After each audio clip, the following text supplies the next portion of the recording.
저는 전국의 많은 국민들을 만나면서 의료개혁의 절실함을 피부로 느껴왔습니다. 그런데 보름 이상 의사들의 불법적인 집단 행동이 계속되고 있습니다.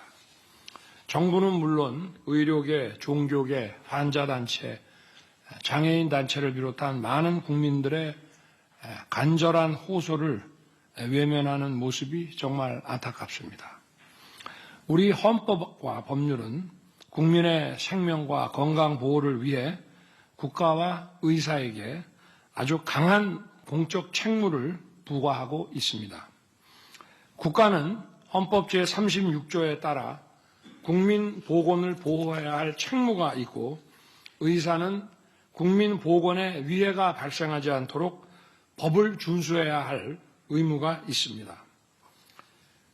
의사들의 집단 행동은 스스로 책무를 져버리는 일이며 자유주의와 법치주의의 근간을 흔드는 것입니다.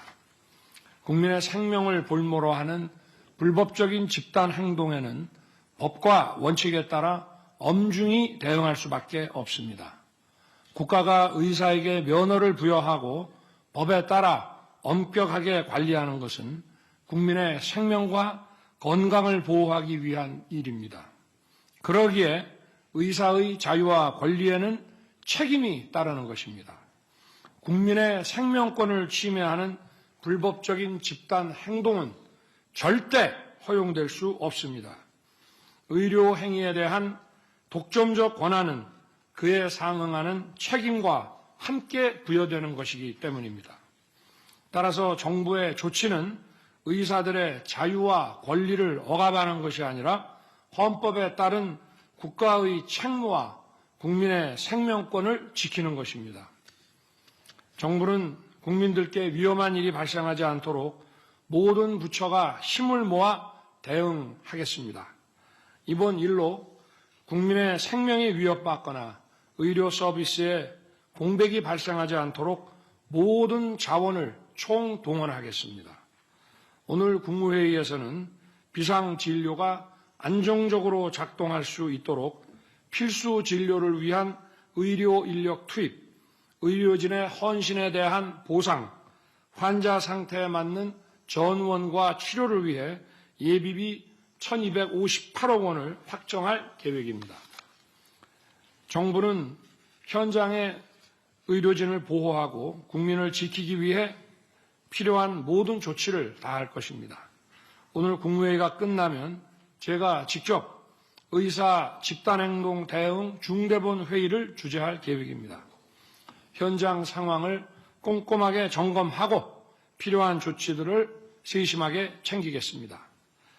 이번 주 새학기 개학과 함께 전국 2,741개 초등학교에서 늘봄 학교가 본격 시작되었습니다.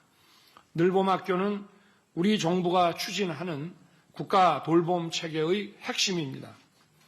늘봄 학교의 성공을 위해 우리 사회 전체가 힘을 모아야 하고 중앙정부와 지방정부도 지원 체계를 구축해 총력 지원하고 있습니다. 무엇보다 현장에서 발생하는 문제들을 즉각 해결해서 조기에 안착시키는 것이 매우 중요합니다. 이를 위해 지난주 늘봄 학교 범부처 지원본부를 만들어 인력과 공간 확보를 비롯한 다양한 준비 상황을 챙기고 있습니다. 오늘 제2차 범부처 지원본부 회의를 제가 직접 주재하여 현장의 상황을 점검하겠습니다. 지역이나 학교에 따라 사정이 달라 늘봄 학교를 준비하는데 어려움이 있는 것으로 압니다. 시행 초기라 부족함도 있을 것입니다. 그러나 당장에 미흡한 부분이 있더라도 부족한 점을 보완해서 국가 돌봄 체계를 확립해 나가야 합니다.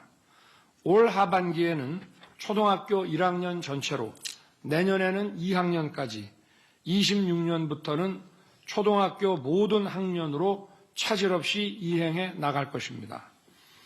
아울러 새 학기부터는 새로운 교권 보호 제도와 학교폭력 처리 절차도 시행됩니다.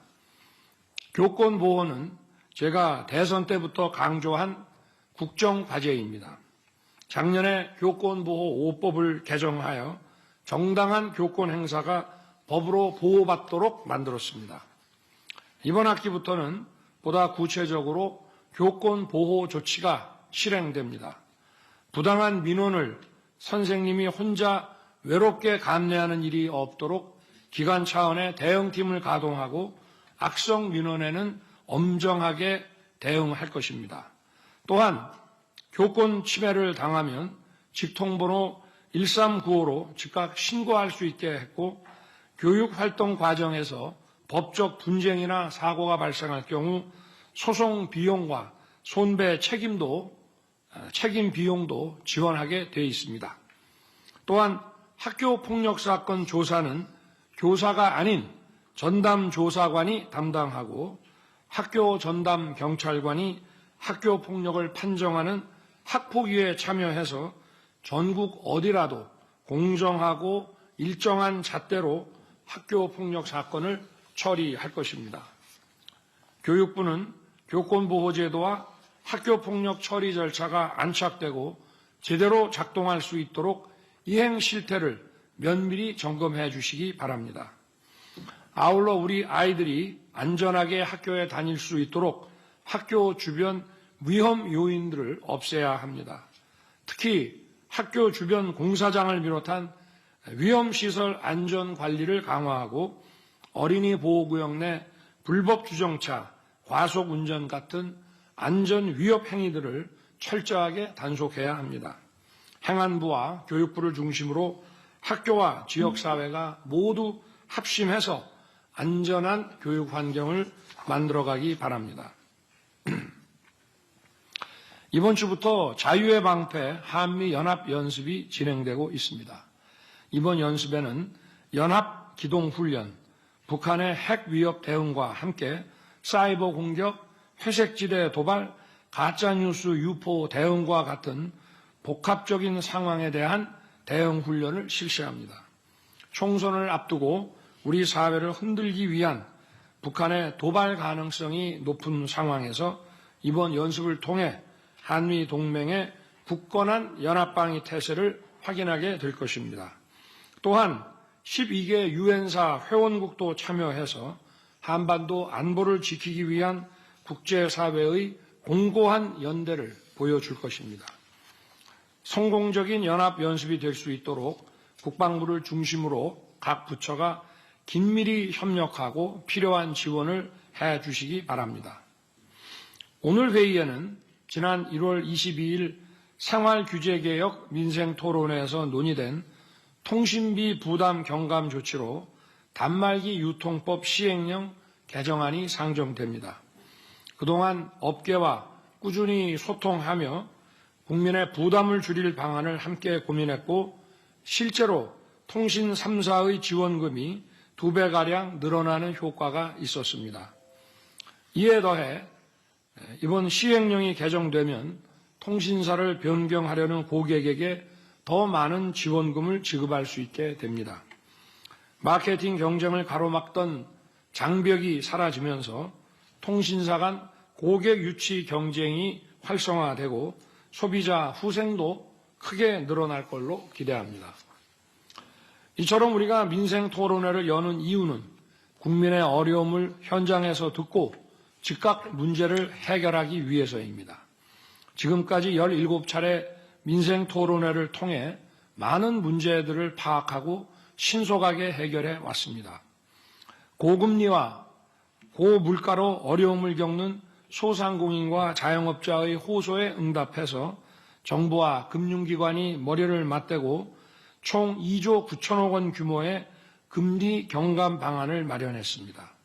은행권이 1조 3,600억 원의 이자를 환급하고 정부도 5천억 원 규모의 대환대출 공급을 시작해서 부담을 덜어드리고 있습니다.